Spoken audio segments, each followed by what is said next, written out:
I'm very happy to be here this afternoon to talk about a very important subject. I'm sure all of us here who are interested in knowing more about the war on terror, which has started by our own calendar, if you want, in America, dramatically on the morning of September the 11th, 2001, and yet has developed in America in terms of homeland security, around the world in terms of American-led international response to terrorism, and specifically its most developed form of jihadism, which I'm going to be talking about this afternoon quickly. But let me start by saying that the actual war on terror, as I described in my books, has started a long time ago. We responded, America responded. Other free nations have responded after having been attacked on 9/11 in America, 7/7 in Britain, 3/11 in Spain, and many other similar aggressions on behalf of the jihadists that have been taking place since 9/11, both sides of the Atlantic, but also in the greater Middle East and the Arab and Muslim world as well. The war on terror in its most modern phase has really started at the end of the Cold War, with the collapse of the Soviet Union. A new era has started, and that era is basically the era of the jihadi campaign against the rest of the world, against America, against other free democracies, societies in the West, but also against societies in the Arab and Muslim world, against Russia, India, Sudan, and many other places around the world. As soon as the Soviet Union collapsed, jihadist movements have begun what they believe is a holy war against what they believe is and call the infidel, the kuffar. And that would be in the early 90s. In that decade, jihadist strikes occurred around the world, but specifically in the United States, albeit without significant response. 1993, first attack against the Twin Towers in New York, against America. 94, 95 attacks in Saudi Arabia against US personnel, Khobar. 96, the rise of the Taliban regime in Afghanistan. 98, 2 attacks against our embassies in Africa. And of course, in 2000, the attack against the USS Cole. And finally, the road leading to September the 11th in New York and in Washington. So we look at this decade, the 90s, and ask the question, the same question that was asked by the 9/11 Commission throughout the summer of 2004, producing a book, 400 pages. How come we didn't know about it? One of the commissioners, in a pre-briefing session, concluded that at the end of the day, at the end of these investigations, the conclusion is that Americans had a failure in imagination. We couldn't even imagine, per the committee, that we were under attack, that the jihadists have penetrated our defenses, that they have been attacking repetitively the American nation and other democracies around the world, and simply we weren't able to match that. Well, I sort of disagreed. I said in that pre-briefing meeting, and I wrote about it since, I disagree. America is known around the world, and I am an immigrant, so I am even well situated to know about that. America is known specifically because of its imagination.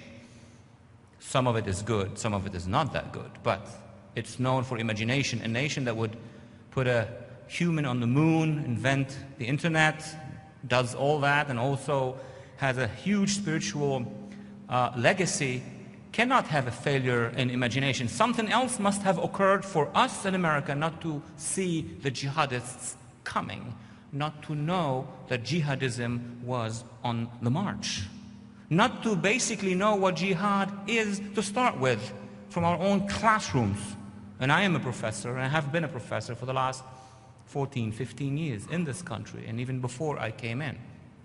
So what is it? In my sense, I think, and I introduce the notion now, of America had a failure in education. We were not told. Americans were not informed. From the classroom, and obviously to the newsroom, to the courtroom, to the art room, and to the war rooms, that we have been at war on behalf of a worldwide movement with different faces, different embodiments, different sorts of networks, regimes and organizations. We have been designated as targets on behalf of the worldwide jihadist movement. But unfortunately, those who on our behalf were supposed to tell us, tell the American people, specifically the younger ones among them, those who are in the classrooms, my colleagues, the educators, to start from there, they have failed in educating several generations.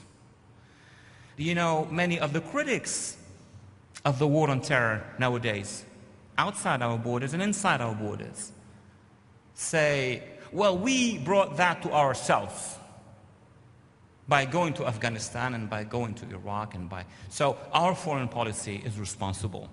Well, our foreign policy has not been always brilliant over the past many years.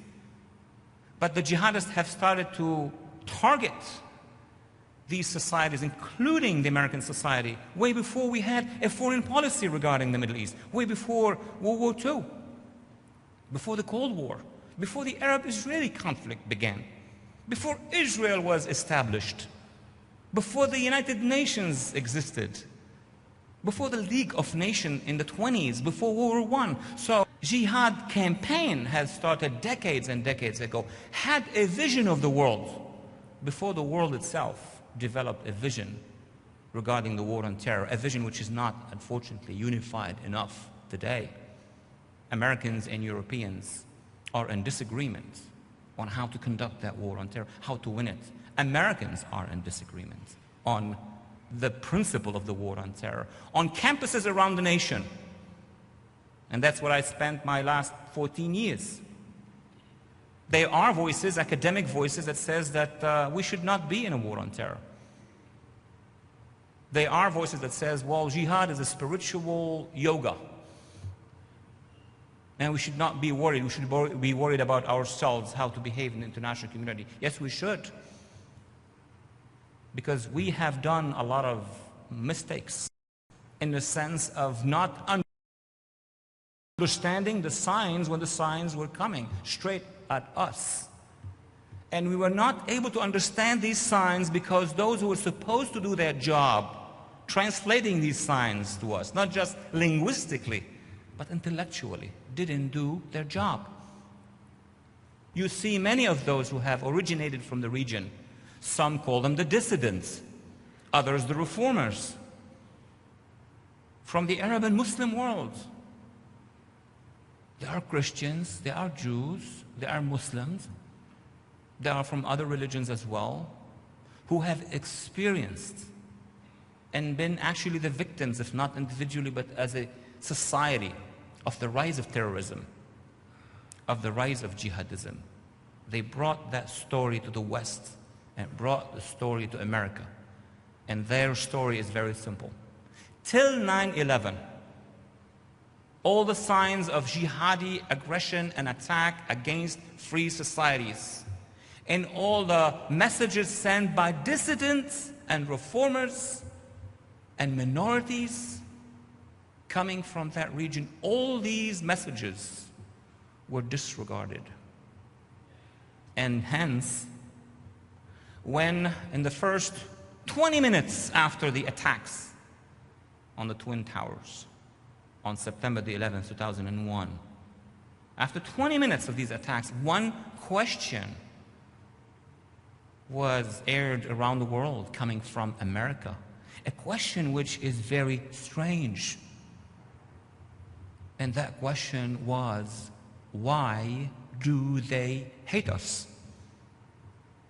A nation that has been targeted for so many decades, a culture that has been basically in the alley of fire of the jihadists for so long, asked a question as simple as a first grader or second grader asking it, why do they hate us? And we realized 6 months after in the national debate on TV and on radio that we missed something very important, who the they are.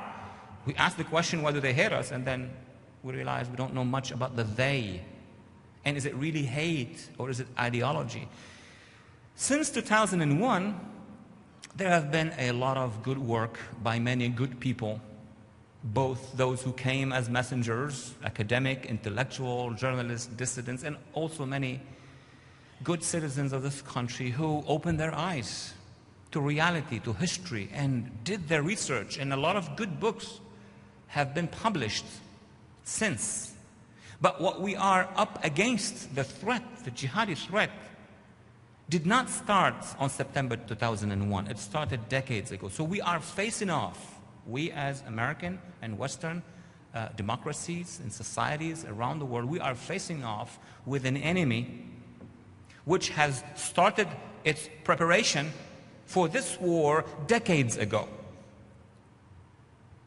which would answer a lot of the questions that you and I may have about reality today. And I'm sure you and I have many questions. What to do in Iraq? What's after Iraq? What to do in Afghanistan? Now all of that is related to what the jihadist wants to do. This is not a unilateral dance of geopolitics. Yes, there is an enemy, and it has a mind, and it has strategies, and it has an ideology. We are not here to decide on the fate of this war alone. Meaning, we decide that tomorrow by June we will withdraw from Iraq, let's suppose, I'm not going to discuss that. Or we will reconfigure our plan in Afghanistan. Or we will change our policies. This is the we, this is always about us. But there is a them that is very important. What would they do in reaction? What is the jihadist plan to start with? And we as citizens, now more than ever, needs to be part of the debate. The debate has been done in our name. Yes, I am, let's say, one of those very many people who talk in public, who appear in the media, who analyze for networks. But what we need to have is a society, a public, which is very well informed. And that is not just a question of right, the right of the public, of the popular classroom, to be informed and educated. It is about national security, about survival. Because many of the issues that we discuss as to here at home, how to deal with the issue of jihadi terrorism, how do we know? You're not gonna count only on the public security, on law enforcement. A nation of 300 million and jihadists have been penetrating and infiltrating this country and Canada and Britain and France, as they did in Egypt and Saudi Arabia and Iraq and elsewhere?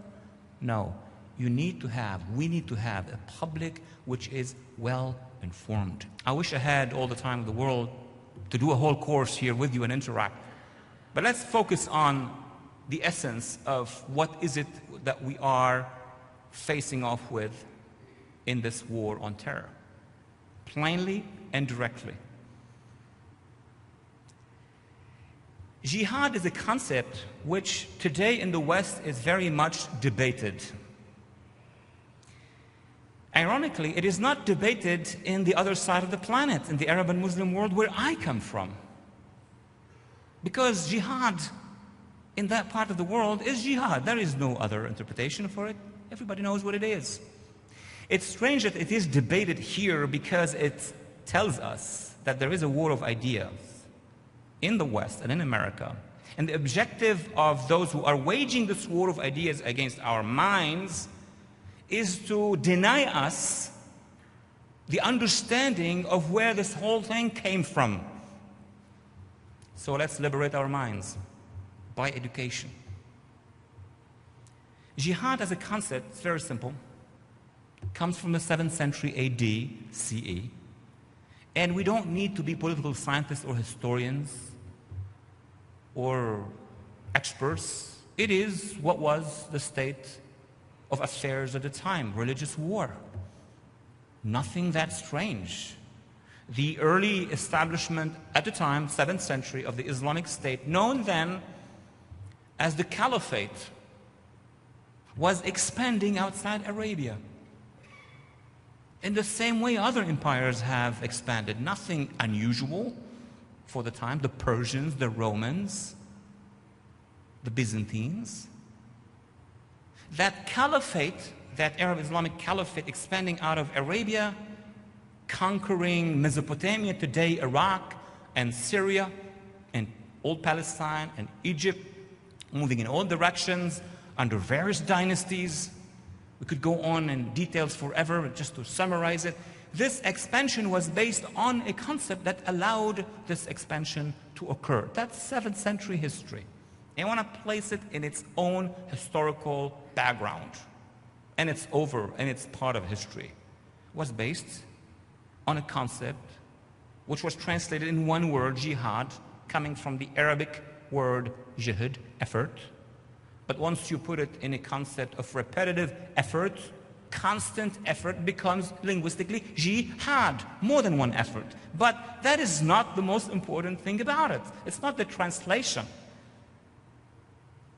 It's what is it for? Jihad for something else. Now, in the old days of the early caliphate, it was jihad fi sabilillah, jihad on behalf of Allah, to expand the caliphate. It's not perfectly comparable, but it's somewhat like Stargate, if you are familiar with this.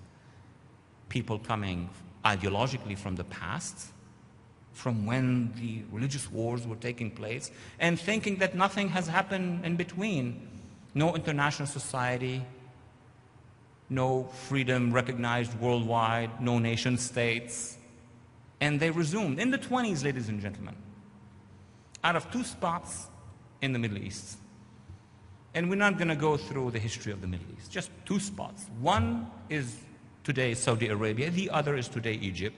You have the rise of 2 branches of one tree. That tree, I just give you the name, is called Salafism, S-A-L-A-F-I-S-M, Salaf. Now, who are these Salafists? This is something that we should have been acquainted with probably in middle school or high school. But nobody equipped us with this logic. We know about the history of Europe since the Cro-Magnon, since Homo sapiens, and Charlemagne and others. We know about the history of other places in the world, but that specific understanding was not provided for us to understand what those jihadists really want to achieve. The Salafists are saying this, or have been saying this since the 1920s. We are those who are going to go back to the end of the Islamic Empire. That would be the Ottoman Empire. And we are going to resume the struggle to bring back that empire. So it is not about foreign policy, ladies and gentlemen. And it's not about economics. And it's not about domestic politics.